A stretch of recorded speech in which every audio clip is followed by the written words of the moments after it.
नमस्कार फ्रेंड्स। जीवन में कामयाबी की चाहत हम सबों को होती है, लेकिन कामयाबी के मार्ग नहीं मिलते।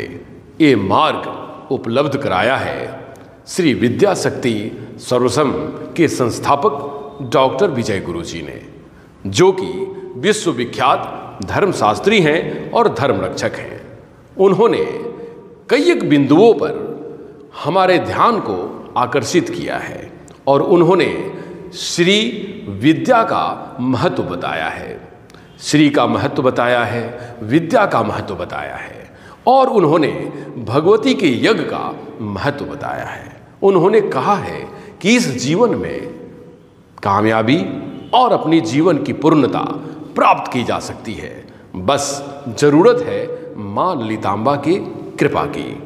तो 6 जनवरी को डॉक्टर विजय गुरुजी के मुखारविंद से कुछ इन विषयों पे बातें हुई और उन्होंने कहा कि माँ के दरबार में हम खाली हाथ तो जरूर आते हैं, लेकिन जब माँ के दरबार से विदा होते हैं तो माँ हमारे दामन को भर देती है खुशियों से, कामयाबी से और हमारे जीवन के आनंद से।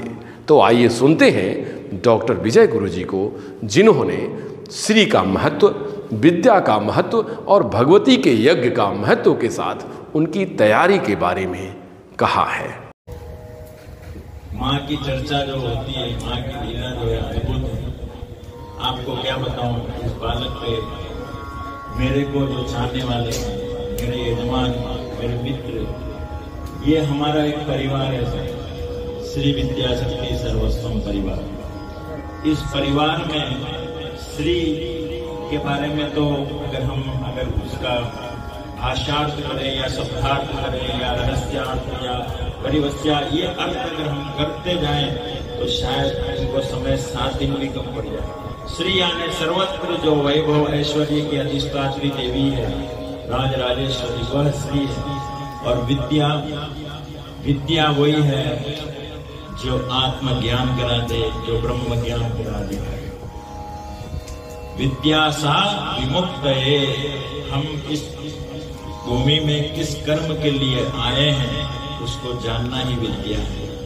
ये विद्या जो आप धनोपार्जन के लिए पाते हैं वो विद्या तो है, लेकिन वो विद्या आपको मुक्ति तक ले जाएगी, इसमें संशय है।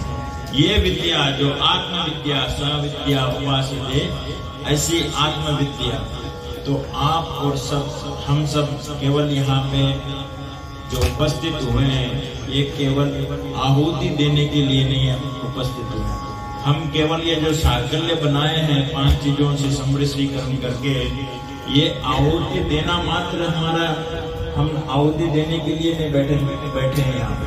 विशेष इसमें हमारे आंतरिक संबंध भगवती के साथ हो गए।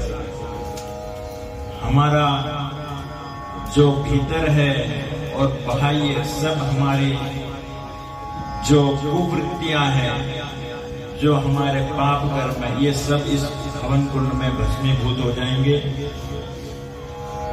ये केवल सांस्कृतिक या धार्मिक कर्म ही नहीं है, अपितु ये विशेषतया ये भगवती का जो हम यज्ञ कर रहे हैं, ये केवल और केवल देवताओं के द्वारा ही किया जाता है। आज और हम विद्यमान हुए हैं विशेष कर्म के लिए, हमको तपाया जाता है। जैसे पहले दिन हम अगर मट्टी का अगर मंथन करते हैं तो पहले दिन अग्नि मंथन कर अग्नि स्थापन हुआ। जब मंथन बढ़िया से हो जाता तो सुंदर सुंदर पात्र निकलते हैं, उस पात्र को हमको आज गढ़ना है। तो मैं पुनः एक बार आपको बताना चाहता हूँ, आप बड़े ही भाग्यशाली हैं कि माँ आपको अपना एकदम प्रिय बनाकर आपको इस यज्ञ का सहभागी बनाई है। और पुनः एक बार फिर से दावे के साथ कहता हूँ, मेरी माँ के दरबार में खाली आ सकते हो, लेकिन मेरी माँ के दरबार से कभी खाली नहीं जा सकते। ये हमारी माँ की कृपा है। तो सबसे पहले अपने बैठने की व्यवस्था सही कर ले, अपनी रीढ़ की हड्डी सीधी कर ले। मैं ये दास माँ से प्रार्थना करता हूँ, हे माँ, अभी यहाँ पे जितने भी विराजमान हैं और जो निमंत्रण पर आए हुए सभी हमारे इष्ट मित्र है। अब उनके भीतर उनके नाम के अलावा माँ तेरा जगदम्बा तेरी शक्ति उनमें प्रवेश करें। ये दास माँ से विनती करता है, हे माँ आओ सभी यजमान के भीतर प्रवेश करो माँ और अपना यज्ञ स्वयं कराओ। अपने आप को रिलैक्स मोड में एकदम बड़े सरलता, अब अपने विचारों को बंद कर दीजिए, बाहर के विचारों को केवल 90 डिग्री से सीधा बैठ जाइए और दोनों हाथों को आकाश की तरफ दिखाते हुए 3 बार ओम का उच्चारण करेंगे और उस दिव्य शक्तियों के साथ एकीकृत होंगे।